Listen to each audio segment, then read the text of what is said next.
to worry, YouTube. It's your boy, Coach TDOT. They subbed me out, but I'm back in the game, Coach. I'm back with some more heat for y'all, man. So check it out, chat. I got a very special treat for y'all today, man. We're going to get right into this thing, man. So look, chat. Today we're going to be reacting to the day Michael Jordan destroyed Bill Laimbeer. Man, Mike used to be, getting it going on their ass, G. You feel me? And Bill Laimbeer was Mike's biggest hater, folks. You feel me? That's why I can't even stand Bill Laimbeer. But we gonna see what this video talking about. But for all my new viewers, I don't fake none of my reactions. All my reactions are live. And we gonna watch this shit together. You feel me? Let's get it going, man. Y'all already know how we coming, nigga. We the best in the world. Best in the world. Without further ado, man. Hey, that's Mike! It's a moving pick here. Oh, wait. Hold on. My boy. Is you subscribed to the channel, G? Man, if you watching this and you ain't subscribed, why you ain't subscribed yet, man? We been waiting on you all week. You already know how we coming, folks. We dropping 3 videos a day. If y'all enjoy the videos, folks, can y'all please do me that solid and just subscribe, G? That's all I ask, my baby. I love you. Man, let's get back into this shit, man. Please just do me that solid. Michael trying to get around the pick. Both guys really wanted to. Oh, get it going then, Mike. Get it going. Oh, shit. Time has been reduced. We've only played here less than 2 minutes and we have 2 altercations. May 25th, 1991, Game 3, Eastern Conference Finals. The Detroit Pistons were built on bruises, elbows, and one man's grin. Man, Bill Laimbeer, the dirtiest player in NBA history. But on this day, that didn't matter at all, because Michael Jordan destroyed him physically, mentally, symbolically. With 33 points, surgical precision, zero fear, and the most incredible defensive performance of the season, Jordan finally shattered the Pistons dynasty from the inside out. He finally overcame the biggest obstacle of his career, to be crowned the GOAT. For years, the Pistons bullied their way through the East. Their identity? Simple. Pain. You crossed the line, you paid. You drove for a layup? What are y'all doing? Simple. Pain. What are you doing, bro? Just let go. Why do you have a man in a half Nelson, folks? Chokehold. Like, nigga, this is not bad. This is not basketball right here, man. Crossed the line, you paid. You drove for a layup, you paid. You wanted the smoke? Believe me, you didn't want the smoke because you paid. And for 3 straight postseasons, they knocked Jordan down and knocked him out. Literally, in every sense of the word. They called it the Jordan Rules. Rules invented to stop a single player. A basketball revolution by Chuck Daly. And it worked until 1991. This year, the Bulls weren't boys anymore. Pippen was stronger, Horace Grant was tougher, and Jordan grew mentally until he convinced himself that he could beat the Pistons. No handshakes, no handouts, just revenge. The Pistons didn't just terrify the Bulls, having been their nemesis for years. They terrified the entire league. Isaiah Thomas, Joe Dumars, Dennis Rodman, Mark Aguirre, Vinnie Johnson. The bad boys had all the ingredients to be that team you never wanted to face. But most importantly, they had nemesis for revenge. The Pistons didn't just terrify the Bulls, having been their nesis for years. They terrified the entire league. Isaiah Thomas, Joe Dumars. Chad, my bad, man. Revenge. The Pistons didn't just terrify the Bulls, having been their nemesis for years. They terrified the entire league. Isaiah Thomas, Joe Dumars, Dennis Rodman, Mark Aguirre, Vinnie Johnson. The bad boys had all the ingredients to be that team you never wanted to face. But most importantly, they had the toughest leader on the defensive side of the court that anyone had ever seen. Not just because he was an outrageous defender, but because he was a dirty player. Bill Laimbeer was Chuck Daly's enforcer, tasked with intimidating any NBA superstar. And the truth is, it had worked for them. The Pistons had not only eliminated the Bulls 3 times in a row, with Chicago being one of the best teams in the Eastern Conference, They had lifted the Larry O'Brien Trophy twice. Their Jordan rules had been completely successful in eliminating the only threat that could complicate their title run. And in some cases, Bill Laimbeer had even gone beyond those Jordan rules. But in 1991, Michael, tired of the same outcome, wanted things to be different this time. The Bulls already had Pippen. They also had an increasingly dominant Horace Grant. With those two players around him, Michael Jordan had led the team to a 61-win regular season. Not only that, but he had led his team to sweep the Knicks in the first round and dominate the Sixers in 5 games in the second. The Bulls only needed to beat one more team to reach their first finals in history. Of course, we're talking about the Bad Boys. It was Michael's last chance to save his legacy. May 25th, 1991. The Bulls, led by Jordan, had won the first 2 games of the conference finals against Detroit. But those were 2 home games in front of their fans at Chicago Stadium.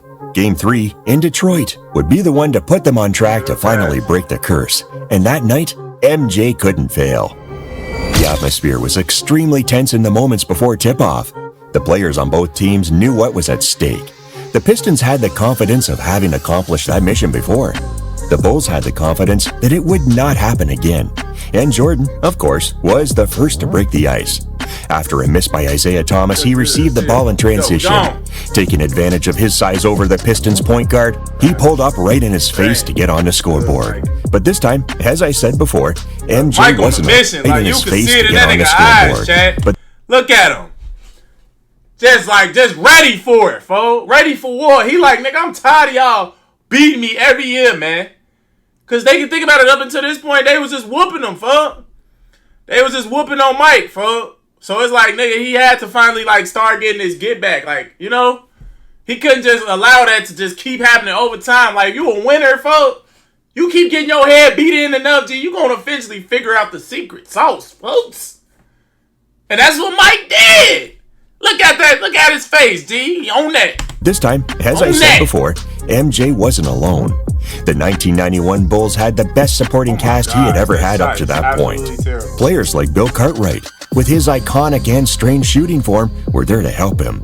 Of course, even though the Pistons were a great defensive team, especially against Jordan, they knew perfectly well how to run a championship-caliber offense. On this play, after a good display of teamwork, Joe Dumars drills the corner 3 to even things out. MJ responded moments later with a difficult fadeaway when it seemed like he had no options left. We already know that if the North Carolina shooting guard was able to get his spots off the dribble, it was impossible to make him miss. The North Carolina shooting guard was able to get his spots. His pivot foot is the right foot, Chad. Look, his pivot is the right. Off the dribble. It was impossible. And he switched it to the left, G. I don't know if y'all peeped that. Can y'all even see that? Hold on. I don't even know. Let me see.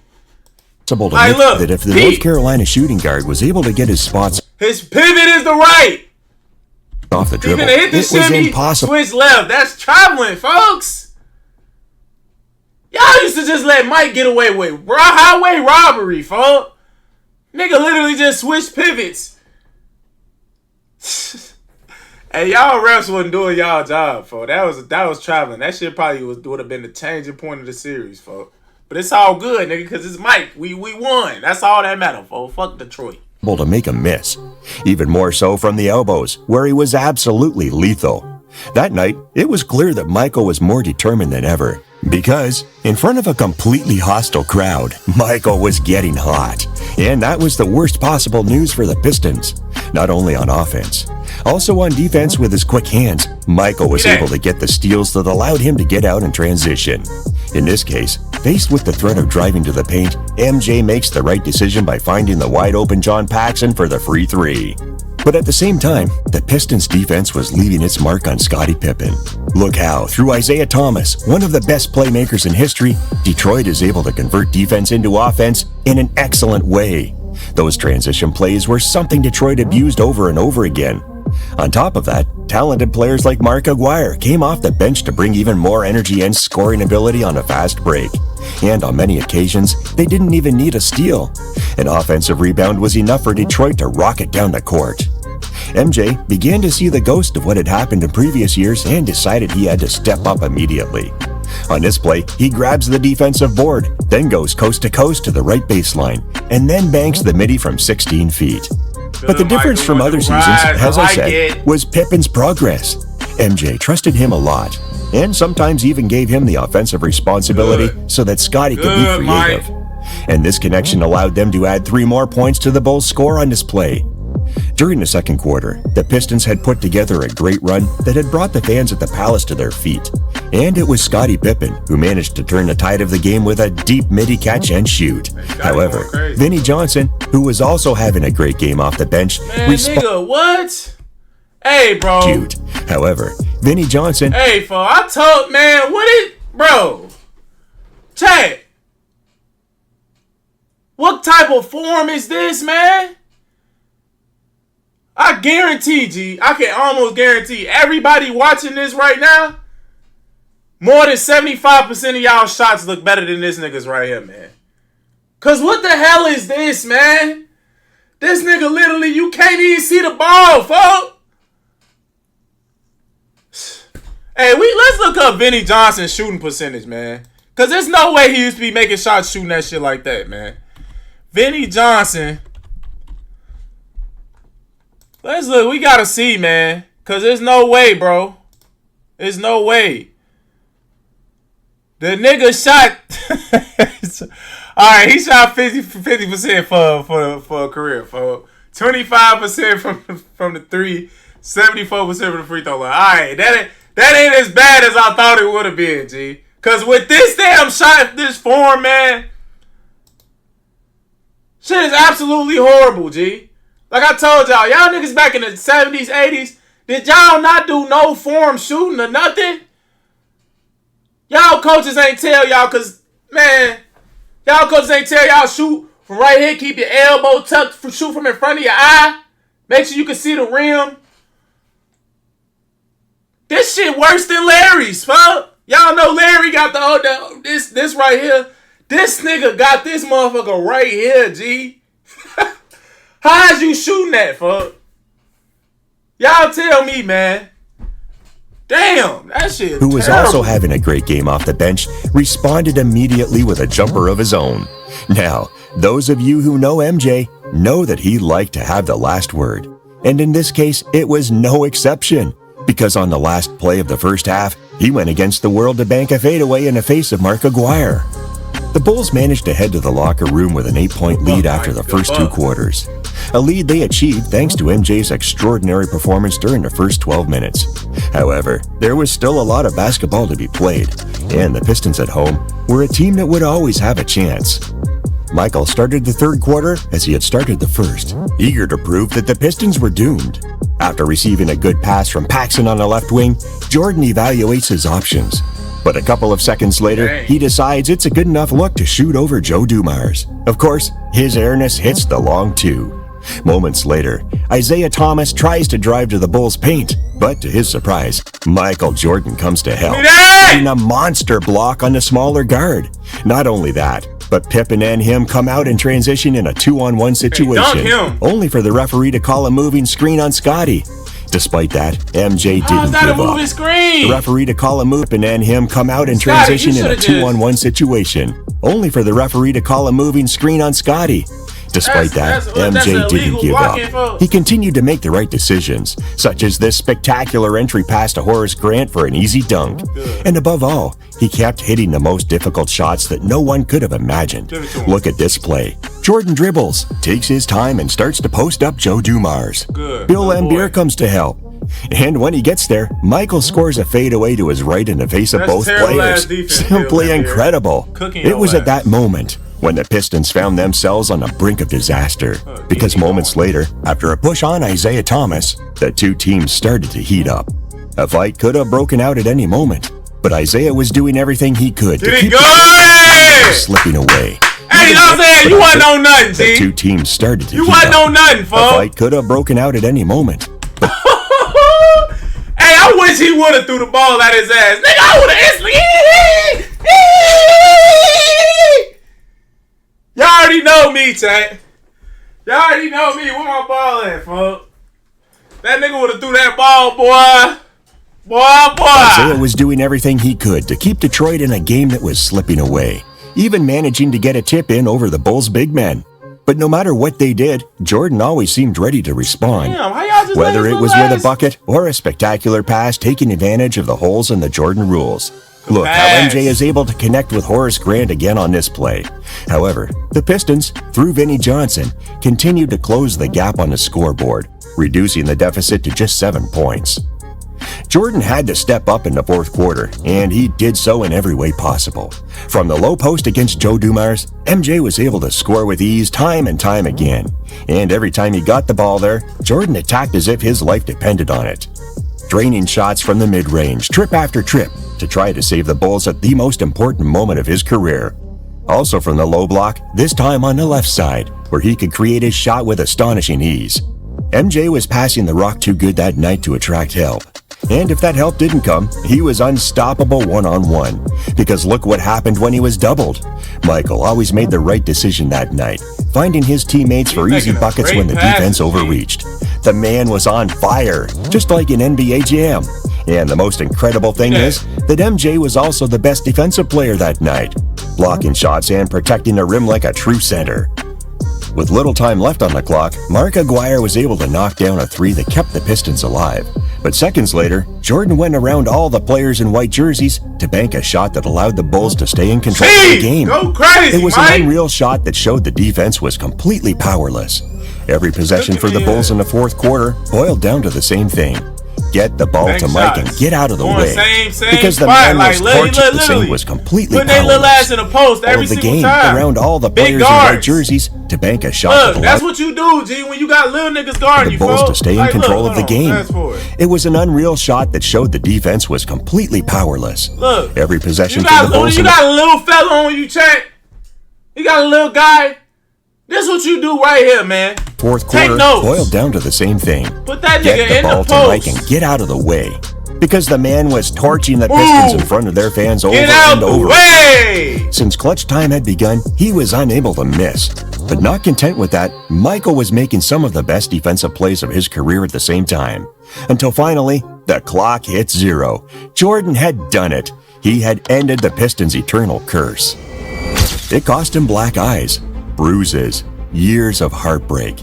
But on May 25th, 1991, Michael Jordan didn't just beat the Pistons. He buried them with 33 points, 7 rebounds, 7 assists, 3 steals, and 5 blocks. Oh my A defensive God. masterclass against the dirtiest team in NBA history.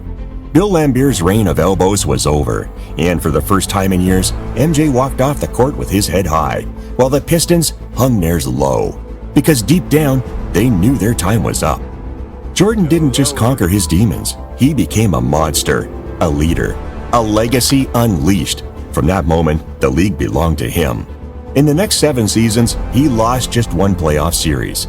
6 rings later, the Bulls were already the most powerful dynasty in basketball history, because Jordan evolved, endured, and dominated. Yeah. So, was this MJ's most important victory? Damn Was near. this the true end of the Bad Boys era? Or was there another moment, maybe another rivalry, that defined his legacy? Drop your favorite MJ. Nah, that's definitely. I feel like that's the end of the video, chat. I definitely feel like this was what Mike needed to get over the hump, folks. You feel me? He needed that one, just like, cause like I said, bro, they have been getting Mike ass up out of there for like what, the last 3 years, 2-3 years.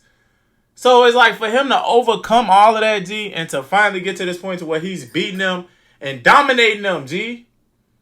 You feel me? Like Bill Laimbeer, G, I would have had to crunch Bill Laimbeer, folks. I would have had to get it going with that nigga, folks.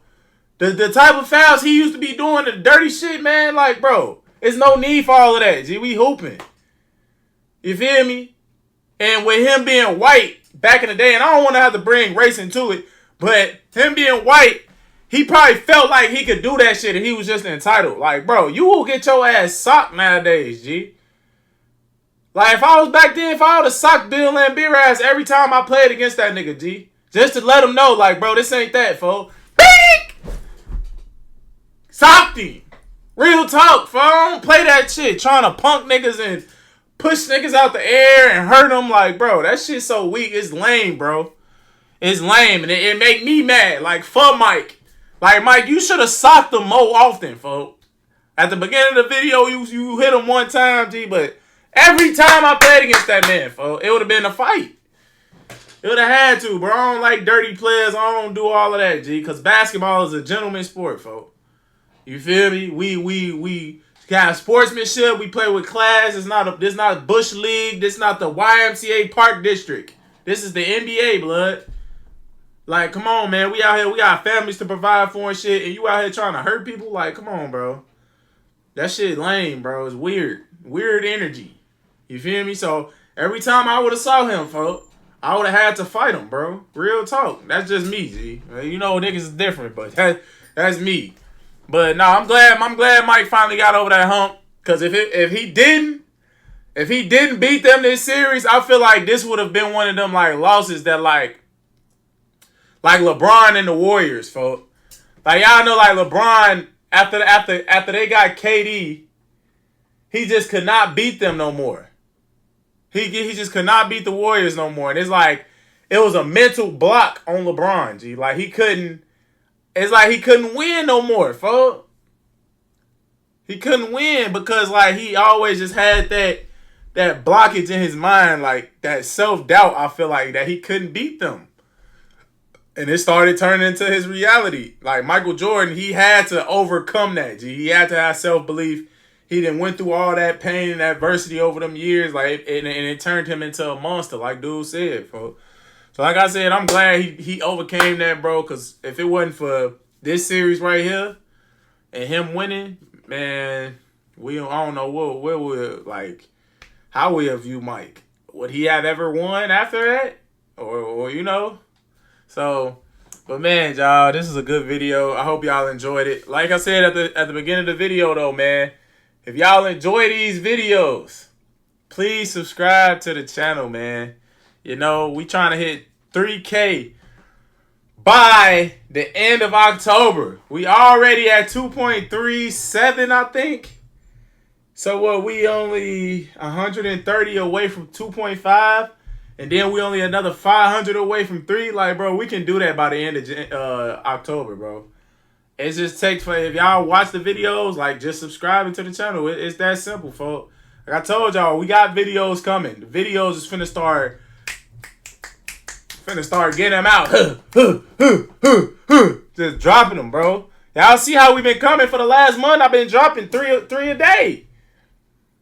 Say, bro, I'm telling y'all that's what I'm finna do, G. I'm locked in right now. I'm on a different mindset, bro. Different level right now, folks.